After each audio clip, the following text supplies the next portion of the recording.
Hello મિત્રો, સ્વાગત છે તમારું જુલીસ કિચનમાં। આજે આપણે બનાવીએ રાજસ્થાનની ફેમસ રેસીપી દાલ બાટી। આ બાટી કુકર, ઓવન કે તંદૂર વગર નવી રીતે બનાવીશું, તો વિડીયો એન્ડ સુધી જોજો। નવી રેસીપી શીખવા માટે મારી ચેનલને સબસ્ક્રાઈબ કરો અને બેલ આઇકન જરૂરથી પ્રેસ કરજો। બનાવવાનું સ્ટાર્ટ કરીએ। તો એક મિક્સિંગ બાઉલ લઈ તેમાં 1/4 કપ તુવેર દાળ, 1/4 કપ અડદ દાળ, 1/4 કપ ચણા દાળ,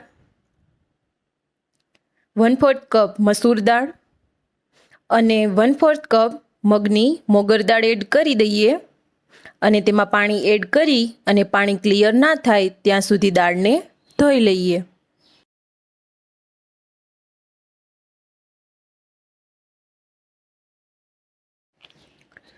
દાળને મેં સરસ ધોઈ લીધી છે।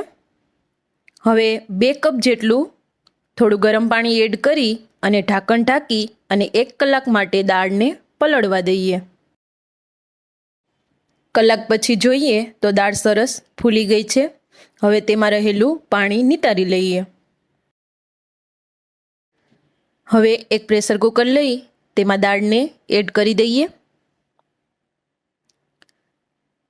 હવે તેમાં 1 ટીસ્પૂન મીઠું, 1/4 ટીસ્પૂન હળદર પાવડર, 1 ટેબલસ્પૂન ઘી અને 2 કપ જેટલું પાણી એડ કરી અને ઢાંકણ ઢાંકી અને મીડિયમ ફ્લેમ પર 3 થી 4 વિસલ કરી લઈએ।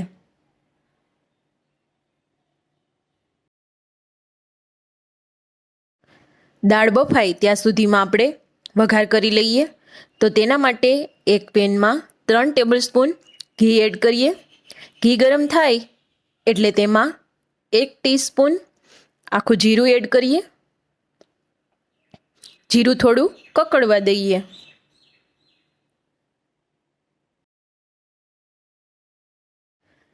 જીરું સરસ કકડી ગયું છે તો હવે તેમાં 2 સૂકા લાલ મરચાં, 1 ટેબલસ્પૂન ઝીણું કટ કરેલું લસણ અને 1 ટેબલસ્પૂન ઝીણું કટ કરેલું આદું એડ કરી અને તેને સારી રીતે સોતે કરી લઈએ। આદું અને લસણને ઘીમાં સોતે કરવાથી તેની એકદમ સરસ ફ્લેવર દાળમાં આવે છે। આદું અને લસણ સરસ સોતે થઈ ગયા છે તો હવે તેમાં એક ઝીણું કટ કરેલું લીલું મરચું, 7 થી 8 મીઠા લીમડાના પાન અને 1/4 ટીસ્પૂન હિંગ એડ કરી તેને સારી રીતે સોતે કરી લઈએ।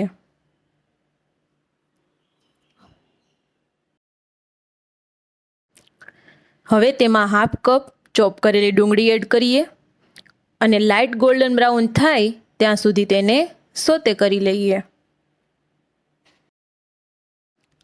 લગભગ 2 જ મિનિટમાં ડુંગળી સરસ સોતે થઈ ગઈ છે તો હવે તેમાં 1/2 કપ ચોપ કરેલા ટમેટાં એડ કરી દઈએ અને ટમેટાં ફટાફટ કૂક થઈ જાય તે માટે તેમાં 1 ટીસ્પૂન મીઠું એડ કરીએ અને હવે ટમેટાને પણ સારી રીતે સોતે કરી લઈએ। લગભગ 2 થી 3 મિનિટ માટે ટમેટાને લો ફ્લેમ પર ચડવા દઈએ। તો તમે જોઈ શકો છો કે ટમેટાં પણ સરસ કૂક થઈ ગયા છે તો હવે ગેસની ફ્લેમ લો કરી દઈએ અને મસાલા કરી લઈએ। તો અડધી ટીસ્પૂન હળદર પાવડર, 1 ટીસ્પૂન કાશ્મીરી લાલ મરચું પાવડર અને 1 ટીસ્પૂન ધાણા જીરું પાવડર એડ કરી અને બધા મસાલાને સારી રીતે મિક્સ કરી દઈએ અને 1 મિનિટ માટે તેને પણ ચડવા દઈએ। તો આપણે સાઈડમાં પ્રેશર કુકર રાખ્યું હતું તેની 3 વિસલ થઈ ગઈ છે તો દાળને ચેક કરી લઈએ। ઢાંકણ ખોલીને જોઈએ તો બધી દાળ સરસ ચડી ગઈ છે। હવે આ મિક્સ દાળને વઘારમાં એડ કરી દઈએ અને દાળને વઘાર સાથે મિક્સ કરી દઈએ। મિક્સ કર્યા પછી જોશો તો દાળની કન્સિસ્ટન્સી એકદમ ઘટ છે, તો તેને એડજસ્ટ કરવા માટે તેમાં 1 કપથી થોડું વધારે ગરમ પાણી એડ કરી દઈએ અને તેને પણ મિક્સ કરી દઈએ.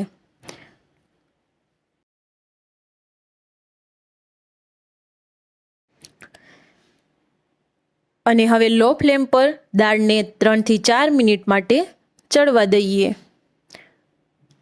તો દાલ બાટી માટે પરફેક્ટ દાળ બનીને તૈયાર છે. હવે આપણે બાટી બનાવી લઈએ. તો તેના માટે એક મિક્સિંગ બાઉલ લઈ તેમાં 2 કપ ઘઉંનો ઝીણો લોટ એડ કરીએ. જે રોટલી બનાવવામાં યુઝ કરીએ છીએ તે જ લોટ લેવાનો છે. હવે અડધો કપ રવો એડ કરીએ. સૂજી કે રવો ગમે તે લઈ શકો છો. હવે તેમાં સ્વાદ પ્રમાણે મીઠું, ચપટી બેકિંગ સોડા, 1 ટીસ્પૂન અજમાને આ રીતે હાથેથી મસળીને એડ કરીશું, જેથી તેની એકદમ સરસ ફ્લેવર બાટીમાં સરસ આવશે. હવે તેમાં 3 ટેબલસ્પૂન ઘી એડ કરીએ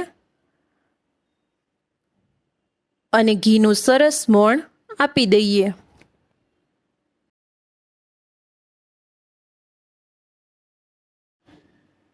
આ રીતે હાથેથી સરસ મોણ આપી દઈએ. તો ઘીનું સરસ મોણ અપાઈ ગયું છે. તમે જોઈ શકો છો કે હાથેથી પ્રેસ કરીએ તો તે સરસ બાઇન્ડ થઈ જાય છે. હવે તેમાં થોડું થોડું પાણી એડ કરતા જઈને એકદમ કડક લોટ બાંધી લઈએ. ભાખરીનો લોટ હોય છે તેવો જ કઠણ લોટ બાંધવાનો છે.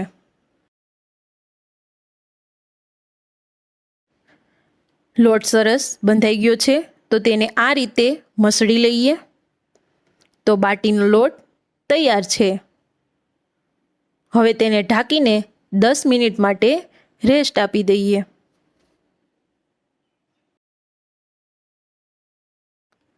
દસ મિનિટ પછી જોઈએ તો લોટ સરસ સેટ થઈ ગયો છે. ફરી તેને મસળી લઈએ. હવે એક સરખી બાટી બનાવી લઈએ.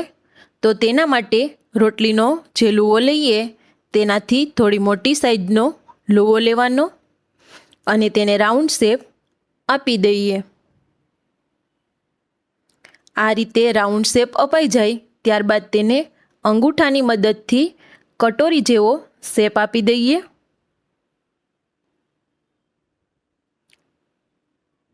અને પછી કિનારી ભેગી કરી અને ફરી તેને રાઉન્ડ શેપ આપી દઈએ. આ સ્ટેપ સૌથી ઇમ્પોર્ટન્ટ છે, જેથી સ્કીપ ના કરતા આ રીતે બાટી બનાવવાથી તમારી બાટી એકદમ પરફેક્ટ બનશે. હવે બાટી વળાઈ ગઈ છે, તો તેના પર ચપ્પુની મદદથી એક્સ કે પ્લસનું સાઇન કરી દઈએ. આ રીતે બધી બાટી તૈયાર કરી લઈએ.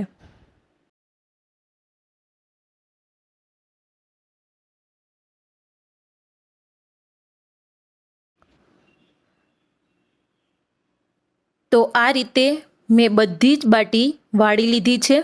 હવે તેને શેકી લઈએ. આ બાટી આપણે ઓવન તંદૂર કે કુકર વગર અલગ રીતે બનાવવાની છે. હવે એક અપમ પેન લઈ તેને ગરમ કરી લઈએ. અપમ પેન ગરમ થાય એટલે તે ગેસની ફ્લેમ લો કરી દઈએ અને પેનને ઘીથી ગ્રીસ કરી લઈએ. હવે તેમાં બધી બાટીને રાખી દઈએ અને જે એક સાઇન કર્યું છે તે ઉપર આવે તે રીતે બધા મોલ્ડમાં ગોઠવી દઈએ. અને હવે ઢાંકી અને લો ફ્લેમ પર બાટીને 5 મિનિટ માટે ચડવા દઈએ. એક વાતનું ખાસ ધ્યાન રાખવાનું છે કે બાટીને સ્લો ફ્લેમ પર જ ચડવા દઈશું, નહીં તો તે બહારથી તો ક્રિસ્પી થઈ જશે પરંતુ અંદરથી કાચી રહેશે. 5 મિનિટ થઈ ગઈ છે તો ઢાંકણ ખોલી લઈએ અને તમે જોઈ શકો છો કે આપણી બાટી સરસ ફૂલવા લાગી છે. હવે બાટીને ઉપરથી ઘીથી ગ્રીસ કરી લઈએ અને હવે ચમચીની મદદથી બાટીને સાઈડ ચેન્જ કરી લઈએ.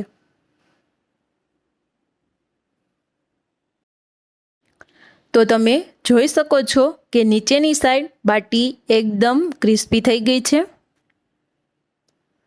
બધી બાટીની સાઈડ ચેન્જ થઈ જાય પછી ફરી તેની પર ચમચીની મદદથી થોડું થોડું ઘી એડ કરી દઈએ.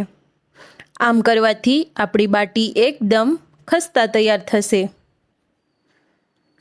અને હવે ફરી ઢાંકણ ઢાંકી દઈએ અને ફરી તેને 5 મિનિટ માટે શેકી લઈએ. બાટીને મીડિયમ ફ્લેમ પર જ ચડવા દઈશું.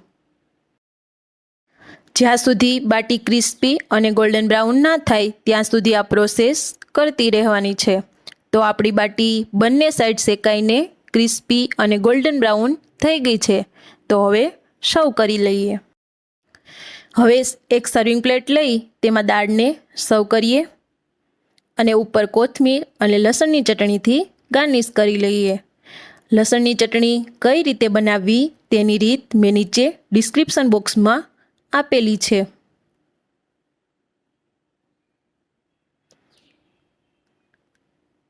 હવે બાટીને સર્વ કરીએ અને ઉપર થોડું થોડું ઘી નાખીશું.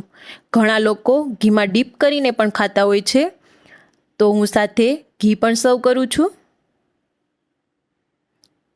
અને સાથે મરચાં, લીંબુની સ્લાઇસ અને કાંદા જોડે સર્વ કરી લઈએ.